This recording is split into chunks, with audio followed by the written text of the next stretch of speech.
John Wayne lied to you.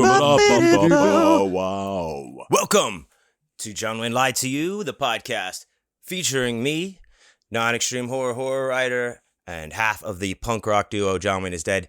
John Wayne, here I am. I am back in, I don't know, what did we call this last time? The suite of delightful neon, or do we want to call it sin? Room of sin jerk off. We have to work on it. We have to work on a new name for the new digs here, for the new setup. Welcome to the show, everybody. Thank you for joining me again for another episode. Whether you're listening on the audio feed, if you've joined me on the video feed, hi, I'm waving. Thank you. Thank you so much for checking it out, for listening. Thank you for the support. It is very much appreciated. I hope everyone is doing well. I am here today. As I record this, and I announced this last week, but I had to cancel my trip to FrankenCon in Knoxville this weekend. I wish the show all of the luck. I wish I was there. I truly, truly do. But, you know, circumstances sometimes dictate other things, and you have to go with the flow at times. As, you know, as our tarot, if we you know, we get the high priestess card, we need to let our intuition be open and accepting and flow, so that we can trust those feelings. And that's kind of what I'm doing. I don't know, I'm sounding all crazy. We haven't even smoked yet, people, but that's what I'm doing. I'm sorry that I'm not there at FrankenCon, but I am to be back next time, so look out for me there. But if you are looking out for me, I will be at Texas Frightmare at the end of this month, last weekend of May. That's the 26th, 27th, 28th, something like that, down there in Dallas, Texas. I can't wait. This is one of my favorite shows all year. I know I see a lot of people there, a lot of people like that, listeners. Hit me up. Let me know if I'm going to see you there. I'd love to, reconnect with everybody. I know there's the old faithfuls that I'll see, every time, and a lot of people travel to this show from out of state. You know, this is one of those shows that draws. And last year it was the best show that I did that I've ever done, actually, as far as sales and numbers. And Saturday was the best Saturday that I've ever had since I started doing this. So I have high hopes for this year. I think it's going to be another humdinger of an event. So if you are coming to Texas Frightmare, hey, let me know. Let's hang the hell out. So anyway, whoa, shit. You know what that means, everybody. I think it's time we need to go ahead and get this show started correctly. And for that, we have to take a little venture out to the gazebo of evil to have a little smoke session. All right, I'll see you out there. Ah, yes, that's right. The gazebo of evil. Here we are in this beautiful, wonderful day. It's getting hot though, folks. We've got our coffee here. What a nice, good black cup of coffee I needed this morning. And to get the show started right, we got to have our coffee. We got to have our bowl of Grandpappy's medicine. So let's talk about what we have this week from Redwood here in Las Vegas, Nevada. Of course, I went to local Oasis, my dispensary. Please check out Oasis when you are in town. It's right downtown on Industrial, and you will love it. Now, this week we are smoking Hendrix Headband is the strain. It is a hybrid that's spelled HNDRXX. Oh yeah, I think we know what we're doing there. Or do we? I don't know. Like I said, this is a hybrid. It comes in at this tested at 26% THC, and this is very, very fresh. Like when I got this is only packaged maybe 4 or 5 days ago. So let's get in on this. Let's see what we got. Let's put our coffee down. All right. Oh, the ice cream. So let's check out that good green there. Oh yeah, look at that. It's beautiful. This weed smells very good. Piney. Little fruitiness maybe to it. Let's give it a whirl here.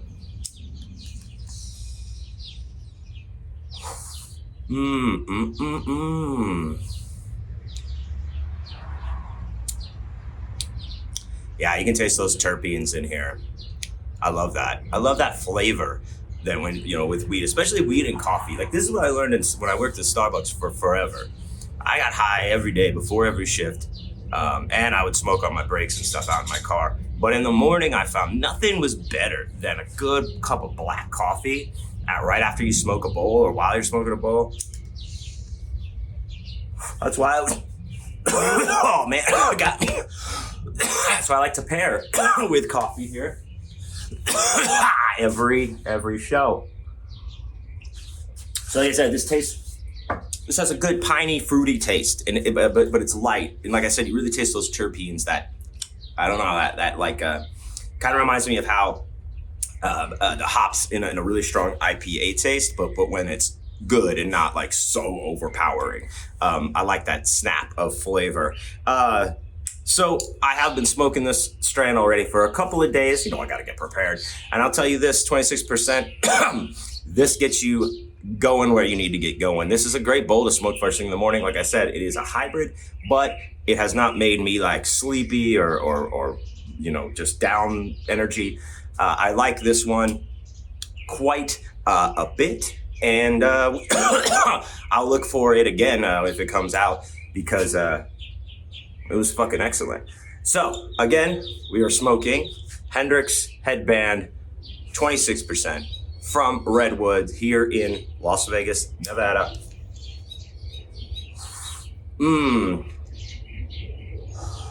Also, what I did with this is I put a little bit of, I got some batter wax from Oasis, the batter where it's like just different consistency, and I scoop a little bit up, put some on top of this bowl. Then you're really right where you need to be. So let's get back in. Let's finish this up. We'll get this show going. Oh my! That Hendrix Headband is hitting. And that is alliteration. Triple H, not the wrestler. So I hope we enjoyed that. Nice little smoke break, a nice little time outside. So let's now get into the show. First of all, major shouts out to all of my Patreon supporters. Thank you guys so much. I'm putting some new content up there this week, so please check it out. If you haven't and you want to support Uncle Johnny a little bit more, you can do it in two ways. You can go to my Patreon and patreon.com/johnwayneliedtoyou, or just go to johnwayneliedtoyou.com and click the link, and it'll take you right there. You can choose from any of the tiers that are available, and every single tier, regardless of what you subscribe to, gets access to everything that I put on the wall, which is number one, the Awesome Dude for Life Boner bonus podcast, where I talk to other artists from around the country and around the world even. And it's like an interview conversation show. That's audio and video on the wall. Plus, I put videos up of my readings, performances from shows, songwriting, rehearsal for John Wayne is Dead. I have a brand new song that I've been tinkering with that I'm going to do a little video of to put up on the wall there today, as well as with some readings and stuff. So there are all kinds of great stuff. Check it out. johnwayneliedtoyou.com. Just go to the Patreon or link, or patreon.com/johnwayneliedtoyou. Another way to support me, if you want a little extra spiciness for your dollar, for your dime, you can go to my OnlyFans. That's right. I do an OnlyFans site with my good friend Dana, and we do a act called Puss in Goose. That's PUSSNGOOSE on OnlyFans. It's a literary, artistic, fun, sexy time, I guess. I don't know. Check it out, please. I'm not selling it very well, but I think that you will like it, especially people who've been like, when are you gonna have an OnlyFans? Well, congratulations, here you go. Please check it out, onlyfans.com/pussingoose, PUSSNGOOSE. And that's another way that you can support me outside of buying books and checking it out enough. But just listening to the show, I appreciate so much. That is a huge support. Just just listening to it, maybe telling a friend, sharing a friend, hey, listen to this idiot on this podcast that I listen to. That's great. I really, truly appreciate it. So thank you for that. There you go. Those are some ways. Let's see. What else do we have going on here? Oh, that's right. If you are in the Las Vegas area or going to be this next week, May 14th, Wednesday night, Chris Jett and I will be performing as John Wayne is Dead at the Red Dwarf, one of our favorite places. Great, bunch of different kind of beers, great beer selection, great drink selection, great drink prices, awesome pizza. I mean, I don't know, like, I'm gonna make this statement. I am. This Red Dwarf Pizzas is my favorite pizza in Las Vegas so far. I'm not saying that I can't have something somewhere that's gonna take the fucking cake. And before you start saying, "Oh, John Wayne, you know what? You should go to that horror pizza place that Jason Egan owns, and you get the black dough, and its pentagram is so..." No. That's a gimmick. That tastes like shit. That's gonna make you shit green and be all weird. It's gonna fuck with your stomach. So no, I'm not going. That is not in the running. So don't send me little messages about the horror pizza place. I know all about it. But Red Dwarf's pizza, it's Detroit style, square. It's just the perfect thickness. It's awesome. And if you are vegan, they have an entire vegan option menu of pizzas that are completely vegan. It's awesome. So come out and see John Wayne is Dead that night, May 14th. We will be there with Switch to Fakey, Tom Devlin's band. Check him out. I mean, a lot of you know him from his horror movies and various films that he's done. He's out here in Vegas as well. We're going to have a great time. It's a free show. And also, on that same track, Chris and I and John Wayne is Dead have some big things coming. If you follow my social media, I talked about it.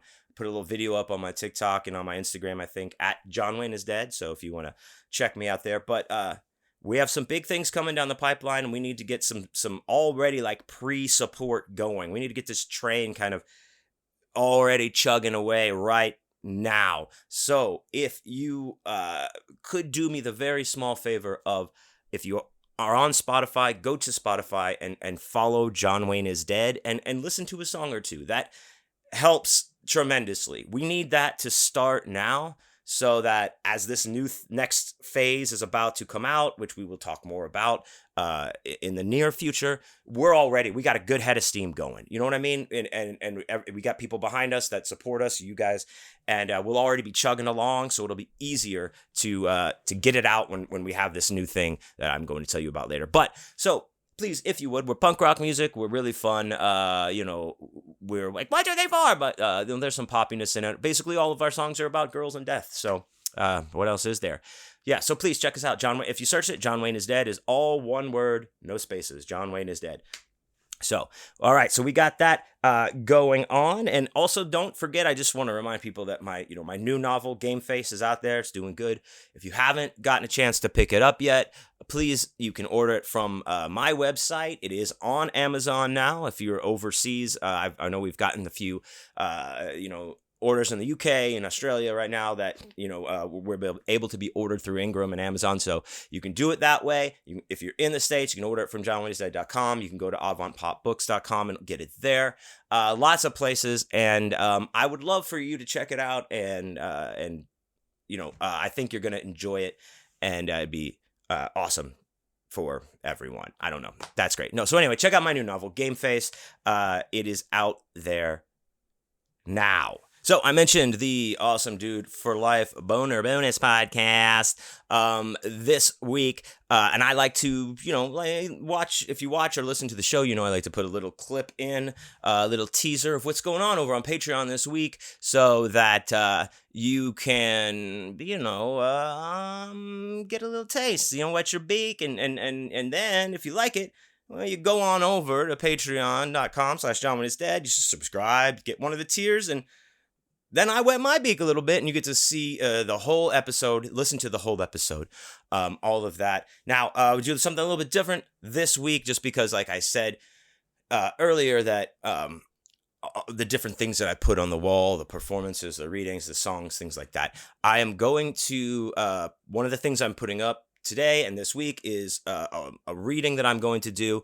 And so what we are going to see here is a little taste of me reading from one of my recent releases here. Let's check it out. For the whole thing, you can go to patreon.com/JohnWayneIsDead and see the whole reading.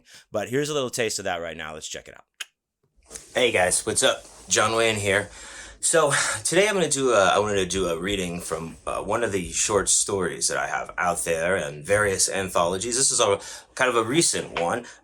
This is the Fragile anthology. This was put together by Michael Allen Rose, who is an awesome author, a good friend of mine out of Chicago. Under his Rochambeau publishing imprint. So this was a lot of fun. The premise for this anthology for your story was, the setup is a moving company. You work for a moving company and you're moving all the boxes out, and there's the last box that's there. You open that last box for some reason and you find what in it. And there was actually a list of all these things that you had to pick from as to what would you find in the box. Things, from the mundane to the scary to the whatever. And then you took it and just kind of created this story about what is in the box and however you wanted to do it. It was a lot of fun. And so I appreciate him having me be a part of this anthology.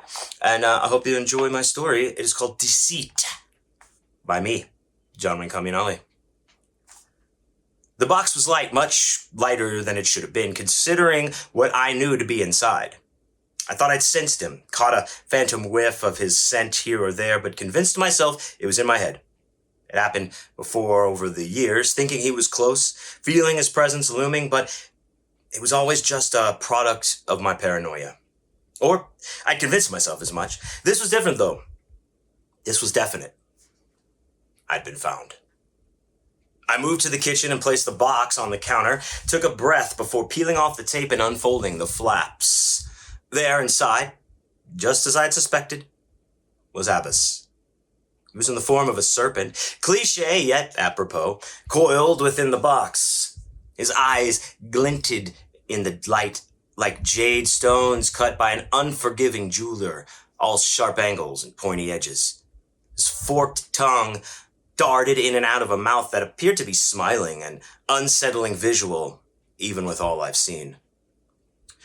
Abbas rose, extending his head and part of his slender scaled body over the lip of the box while the rest of him remained wound in a neat pile at the bottom.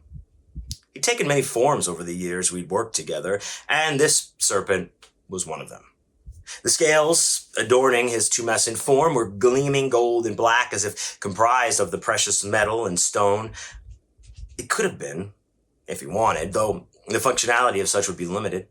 His underbelly gave off a soft pink glow, another personal touch of Abbas, who never played down his vanity.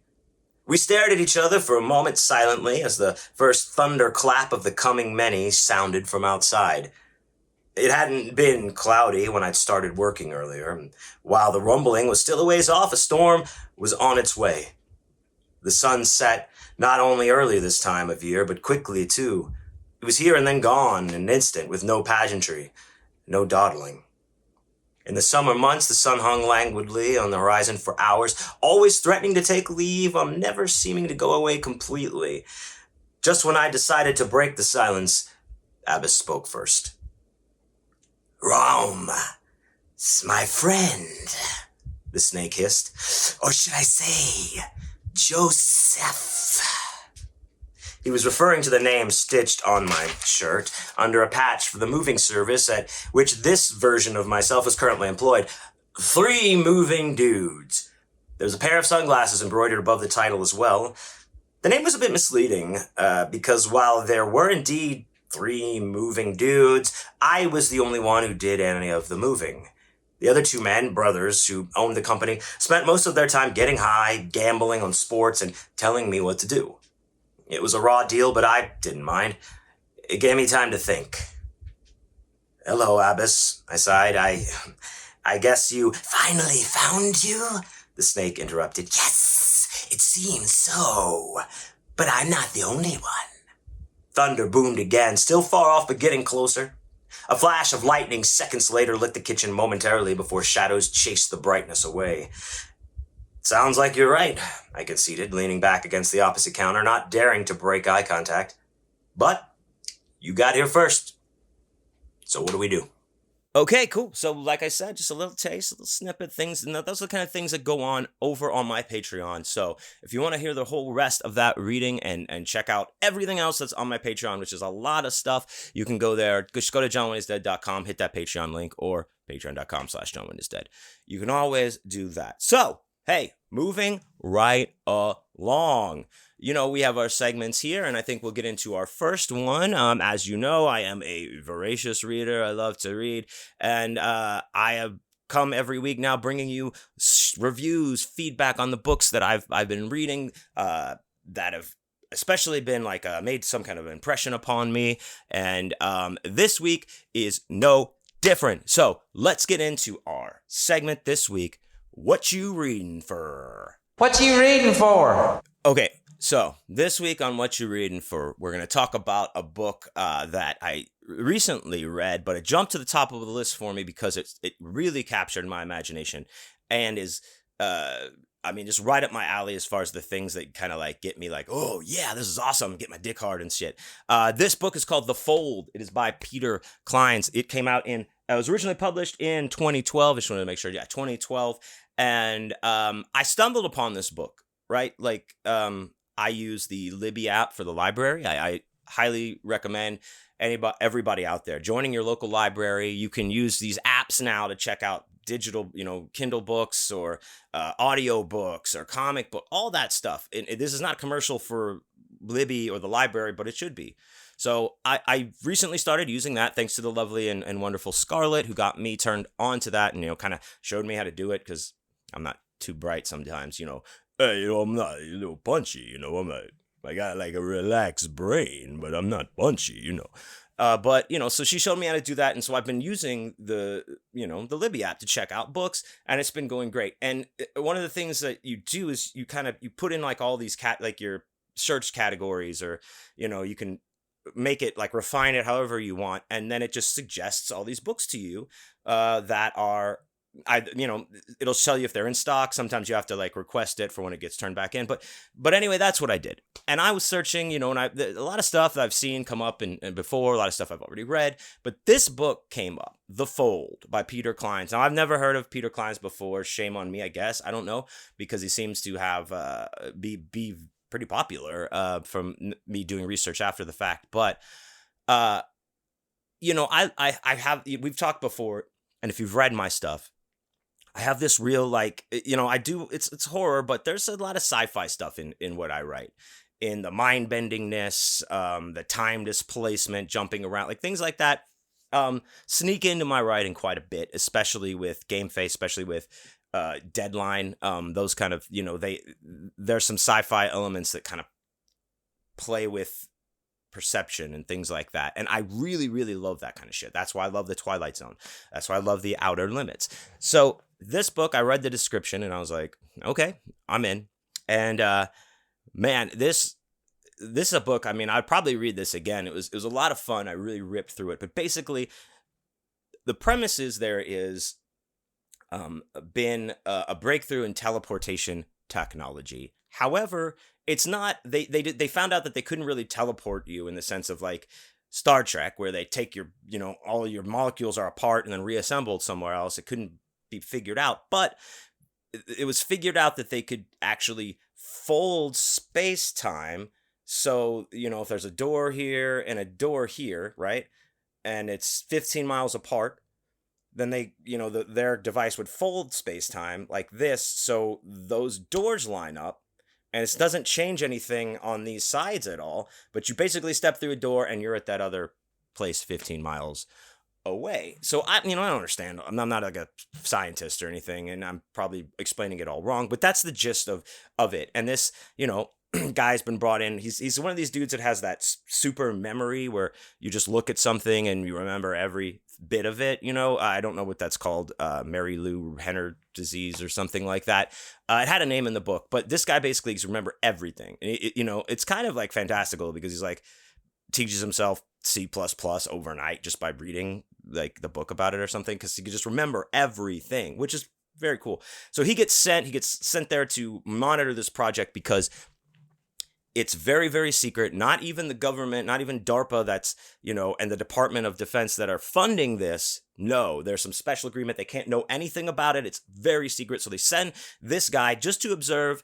That's it. He just to observe some tests and stuff like that, because the main thing is the scientists keep saying, well, it's ready. It works. We've done over 600, they call them walks or whatever, crosswalks through the thing, with humans, animals, objects. It works. And then they're like, okay, so why can't we go public with it yet? And then they come back with, well, it just needs more testing. And that's the thing. That's the crux. Like, well, if it's ready, why does it need more testing? So they send this guy there. And he watches it work. He's seeing everything happen, but these odd anomalies are kind of happening with the people going through, like having like maybe a slightly different memory about something that is in the workspace, or their office was on the other side of the hall. They thought when they came back through, and they're just kind of dropping these breadcrumbs of like, okay, this is fucked up. Something is fucked up with this door, and something is not jiving with what they're telling people. We're telling the main character that it's totally harmless and everything is fine.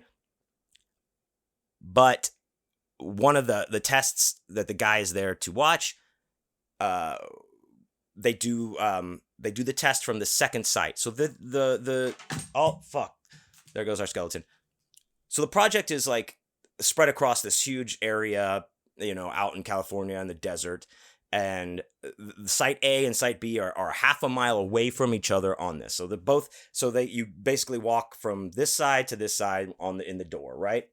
They open it up. The guy's in site B. Everybody's in site A watching this walk. Because he already watched them walk through this way. Now the guy needs to observe them walk through the other way. Just to see, he's just watching everything, right? This guy, he's down there. He's on the other side. They open the portal thing. It's called the Albuquerque door. He can see right through it. He can see the guy. They start throwing a baseball back and forth to each other. He's like, wow, this is fucking amazing. The guy on the other side, the scientist, is like, okay, I'm going to come through now. His name is Bob. He steps through, and as soon as he steps through, it's not that Bob that was on the other side stepping through anymore. Now this guy is like incredibly like wounded. He's got his eyes fucked up. He's got like a fucking jagged cut. His arm is twisted and broken. He's covered in blood, and his skin is like yellow, like super like Simpsons color yellow. And he like steps through, and they're like, what the fuck? Everyone's freaking out, and you hear somebody in the back go, not again. And like, you're like, oh shit, what the fuck is happening? He comes out, they try to fix, he collapses, and the last thing he says is, don't let them. And then you're like, don't let them what? Don't let them what? So I don't want to spoil anything, but from there, that's like pretty much the best setup, because from there, our hero, Mike, who's there to observe, he starts to pick apart things that he's seeing and things that he's observing, and he realizes that maybe the person who goes through the door is not the same version of that person who comes out the other side. And so that right there blew my mind. I love thinking about iterations of reality and how everything's stacked up like against each other, and what does it take just to reach in and maybe step into another version of yourself, or pull another version of yourself over here, and how like those things. I'll sit and think about that for hours. I love that kind of shit. I'll draw diagrams and and take notes for stories and stuff like that. So if you like that kind of stuff, it's the sci-fi element, there turns out that maybe they're opening this portal, this door to a different Earth, like a time, like a universe where Earth has been conquered by something, and that's a whole problem. It's fun. It's fucking captivating. I thought it's a fast read. I had a great time with it, and it really is. It doesn't let you down as far as the ending or anything like that. So I highly, highly recommend this book for this week's What You Reading For. The Fold by Peter Clines. Check it out, and you could tell me what you reading for. What you reading for? Okay, well, I think that moves us right along to one of ours and yours favorite segments of the show. That's right.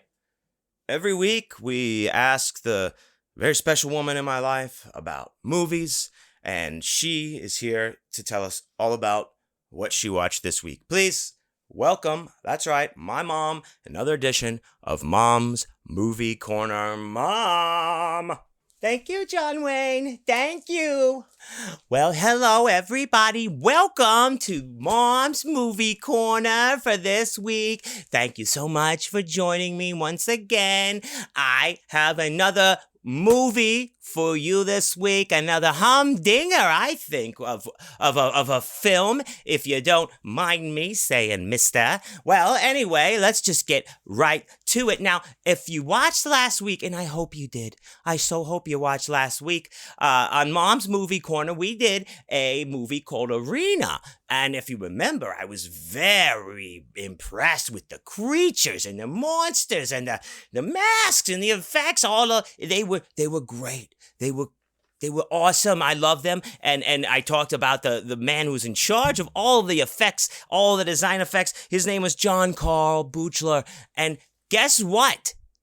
He has directed some films himself. And I found one of them this week for you. So I am talking about another most excellent movie with great creature effects, like I like so much, practical creature effects. This movie is from 1988.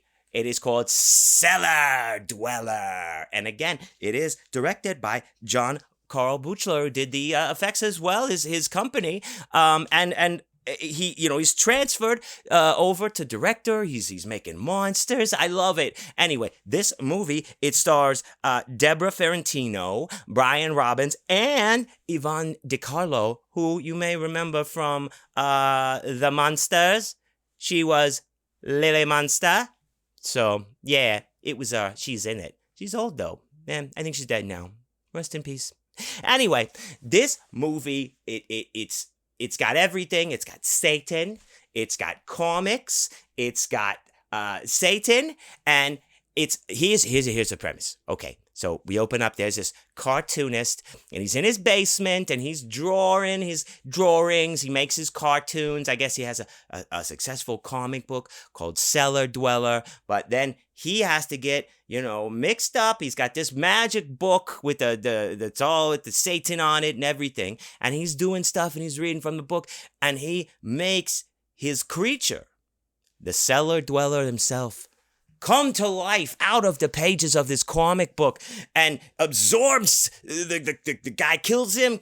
He brings other people in from the panels with his magic evil powers, and he kills them in front of him, and then he kills the cartoonist, and then there's like, and then it's smash cut to modern day, present day. And there is another cartoonist.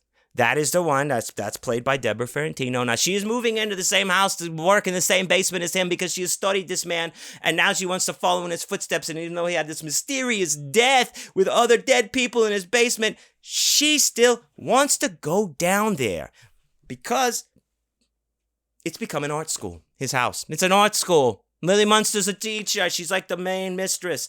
So there's other artists in there as well with her. But she wants that basement. She wants that dead people around her. Said she's got to follow in the footsteps of her hero, the Cellar Dweller man. Now, she also is the odd man out. Outside of her cellar dwelling, there's other people there. The other students are trying to get rid of her. They're trying to say she's got no talent. They're trying to say she's a hack, and they're trying to put stuff out there that she doesn't have talent. They're trying to frame her in ways to make it look like she's plagiarizing, and all of this is happening. But all she's doing is creating comics in the basement, and she goes ahead and she decides to do a Cellar Dweller version of herself, her own. She to kind of propagate the back into the mainstream, I guess. And then she finds that book and she reads it, and then the Cellar Dweller comes back, and she's loose. Cellar Dweller's loose, and he's sending the kids down, all the other students down, so the Cellar Dweller can eat them and not her. Oh my goodness, this movie has it all. Like I said, Satan, comics, Satan, Lily Munster. It's fantastic. So I don't want to spoil anything, but Again, great creatures features. The creature is big, he's scary, it's practical effects. He's got a giant pentagram carved into his chest. It's grisly, but effective. And anyway, I love this movie. Hilarity ensues at the end. Check it out, especially if you were a fan of last week's movie, Arena, or you like The Guyver, or a lot of these movies we talked about with great creature effects. Check out Cellar Dweller. Do Mom a favor, all right? We'll talk next week. Okay, thanks, everyone. I'll see you next time on Mom's Movie Corner. Thank you, John Wayne. Thank you. Okay, hey, thanks, Mom. We appreciate it. Wow, what a lady. We love her. My mom. Now, we get to the main topic of the show, main conversation point, I guess. And something I thought about a lot before I wanted to decided I wanted to talk about it on here, but I talk about everything to you guys on here, so it's no different really, and it's something that this is a thing that affects every single person, but especially if you are someone who puts yourself out there, you're an entertainer or in the arts or anything like that, an athlete. When you're part of you becomes the public persona, or the part of you is now belongs to the people who follow you, people support you, fans, reader, whatever you want to call them, right? So that's a part of it. Another part of it, an unfortunate part, is the I'm just gonna call it talking shit. The need people feel sometimes to just lash out at you, or try to come at you. And I'm going to say just, me, you, whatever, but I see this with a lot of other artists, a lot of writers, as especially, there seems to be no shortage of people who want to just take jabs, and try to, just for lack of a better way, to tear you down, to try to stop you in your tracks, to try to make you feel like you're less than, like it's not worth it, and it's amazing sometimes how the voice, especially like if you're newer, or you maybe haven't been doing things a lot, like out there in the public, or you're just sensitive, you have a thin skin. I don't care how thick your skin is, anytime anybody tries to flame you, or talk shit, or say you're bad in some way, however they want to put it, it hurts, it affects you, right? Now, one of the things, you have to think about when somebody says something to you, like, hey, you suck, you can't write, you're a hack. You have to look at that.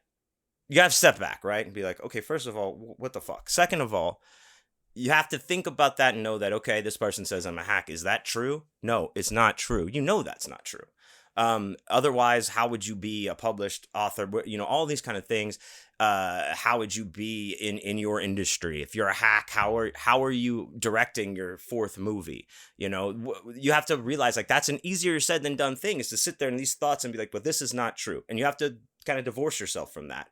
The people that do this, that is, and we hear this a lot, I'll say it again, it's projection. The insecurities of other people, the emotions that they feel, that they can't express them in a healthy way, or maybe they don't have the ability or the tools to do so, and then they just spit it out onto whoever they think deserves it, right? And they're projecting the fact that even if maybe just you're successful, maybe if you have a little bit of success, they covet that.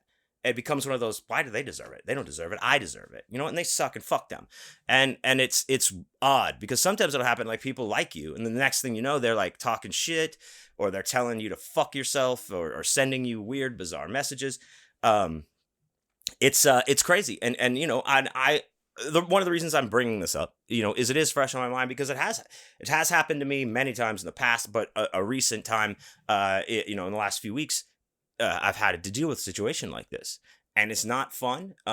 It's disarming in the sense of you're like, wait, where's this coming from? A lot of times, and it's definitely uncalled for. I'm not gonna go into like my recent thing, but I'll tell you another example. I probably talked about this on the podcast back when it happened, but like a year or so ago, I was if you guys follow my social media, look, my social media is my social media. Everybody's social media is different. Whenever you post on it is your fucking deal, right? Like, and I don't, it's not my business. I don't fucking care what you post, right? Now, example, I don't particularly think it's effective or productive to post like, oh, well, every like bad relationship fucking thing that's, happening to you or whatever. You're putting your whole life out there and trying to get sympathy. I don't know. Or if that's your process, that's fine. It's not my thing, but I'm also not going to start commenting on it like, hey, why don't you go fuck yourself? Get help for real. Blah, blah, blah, because your life sucks because you suck. But everybody, everybody's thing is different. Everybody's, way they use their social media is different. Mine, it's me, baby. I'm showing you all the shit that I'm doing. And I was, if you follow me when I'm on the road, I always post like, hey, on my story, here I am, I'm getting gas, it's boring. I'm driving a lot of times, so like when I'm doing those little videos and stuff, I'm driving like 13 to 15 hours a day sometimes. And I was doing that one time. I got into the hotel. I was in Salem, Oregon, and I did a video. Hey, here, me and Boney in the hotel. Here we are. We just got here, blah, blah, blah. It was up for maybe like 30 seconds, and somebody like came at it like, and it was like, Jesus, what you're, obviously you're someone who's just in love with yourself and loves to look at yourself because all you do is put videos and pictures of yourself on your social media. And I'm like, well, okay. And, you're a writer. I'm a writer. I don't do, I'm not talking about my shit all the time or filming it. And, hey, you said you're in Salem, Oregon. Why don't you show us something about Salem other than the inside of your fucking hotel room? Fuck you, bullshit hack. Like, and to which now, and I also say, they went on to say like, I wouldn't want to look at you because you're fucking ugly. I hope you don't think you're attractive because everyone thinks you're ugly as shit. Like that. It was like this long litany of unprovoked whatever. And so this person, I didn't know who the fuck this person was. I didn't know their name. So I was like, first thing I do, go to the profile. Let's check it out. Let's see what we're working with here.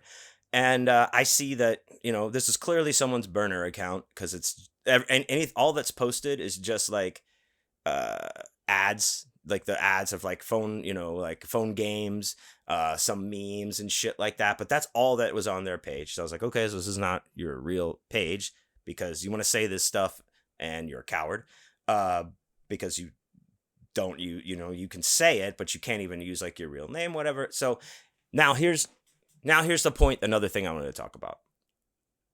At this point where I'm at in this story, there's a couple ways I can react to this, right? A couple things I can do. And I think this is what's important is we can't stop these things from happening.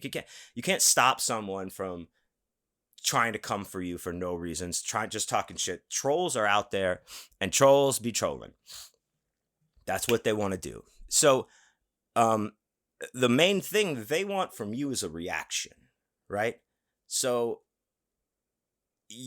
I've learned to I stopped, like in that situation, I stopped and I thought about it. I can't control this person doing this to me, but I can control the way I react to this.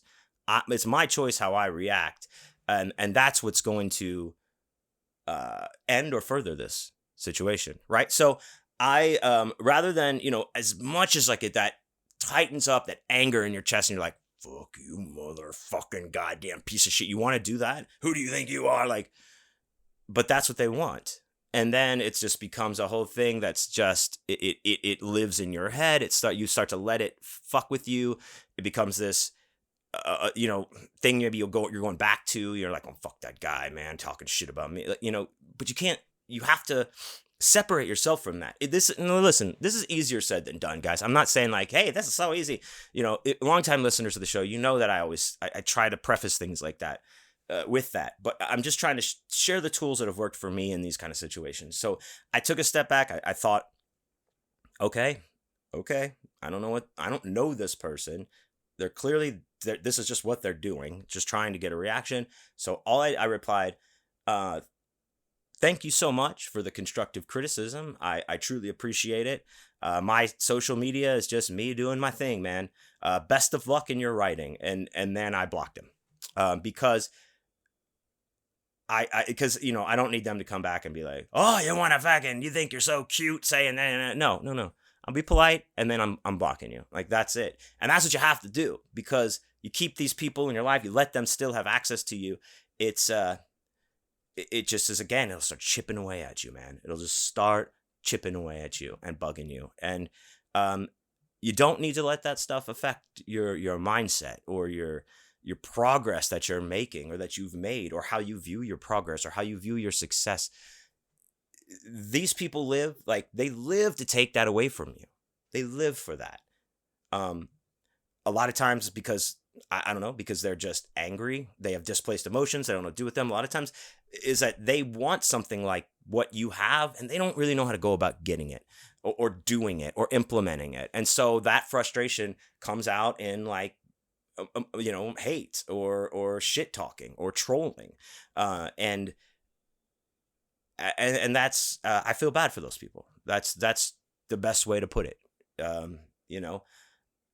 I hope that, I wish or would hope that they could find someone to talk to, maybe, or better direct their emotions, or figure out how to not project onto people or not take their anger out on somebody else or a group of somebody else's because you're frustrated and you don't know how to deal with it. I don't know. I would just hope that for those people, that they would maybe realize that's just not the best way. And you know what? You can do things. You can, if you're looking for some kind of if you're looking for success in the arts or in your career or in relationships, like, these are things that are not outside of the realm of possibilities. It is a lot of work. It's a lot of focus. It's a lot of sacrifice. And if you can't put the time, if you don't want to put the time into something, to become a better craftsman, to become a master of this, to better your talent, to sharpen the sword on the anvil and get it, just as sharp as you possibly can. If you can't put that time in, or you don't want to put that time in, then shut the fuck up. Full stop. Shut the fuck up. Because this shit is fucking hard. All right?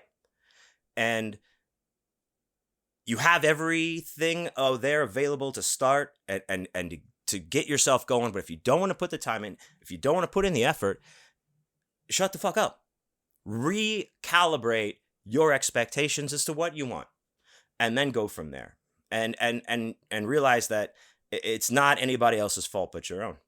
So, and this is a mindset what I'm saying is how we kind of have to think about towards the people that are talking shit or whatever, or trolling, those type of things. Because it's it's definitely so unproductive, and it becomes a distraction and can make you in your own craft or your own art unproductive, again, because you're letting this shit live in your head, or you're letting these people just pick away at you. And you're letting that seed of doubt kind of get stuck. Well, maybe I do suck. Maybe, maybe they're right. They're not right. They're not right. So don't even let that shit get in your way. Don't read the comments on your fucking videos. Don't read comments. Don't there's certain things certain sites I won't even go. I don't look at my reviews a whole lot. For whatever reason, I don't get a lot of reviews. Hey, if you like to review Game Face now on Amazon or Goodreads or any of my books, that'd be awesome. But I don't particularly read them a lot. But that's where people will try to get you in comments, bait you. They just are trying to bait you into a reaction, start this fight, and then they can start a flame, or they can show see, and then put it out there. Look, this guy is an asshole. I told everybody. Look at how he's talking to me. You don't want that. You're better than that. They're not. So, I just wanted to kind of talk about that, get that off my chest, and hopefully it helps, somebody out there that maybe is like, what the fuck? Why are these people doing this? And how do I deal with it? That's how I deal with it. So Hopefully that helps. So anyway, that has been this week's show, everybody. Thank you so much for joining me. Once again, like I said, if you're in the Las Vegas area on May 14th, please come out to Red Dwarf to see John Wayne is Dead, myself and Chris Jett perform. Also, if you're going to be in Texas at Texas Fright Mare at the end of the month, hey, come check me out. Let me know. Hit me up. We will hang. It's going to be a good time. So for everything else, please go to johnwayneisdead.com. Pick up my new book, Game Face. Check out my road dates. Check out the videos that I have on there. Please, please, please help out my band, John Wayne is Dead. Follow us on Spotify. Listen to a couple songs after you do. It helps us out tremendously. Like I said, get that steam going, get that engine going, and then we'll have a big push pretty soon for our new announcements of stuff. So anyway, thank you guys so much, and follow me at John Wayne is Dead on Instagram and TikTok. Thanks, guys. See you next time. John Wayne lied to you. Wow.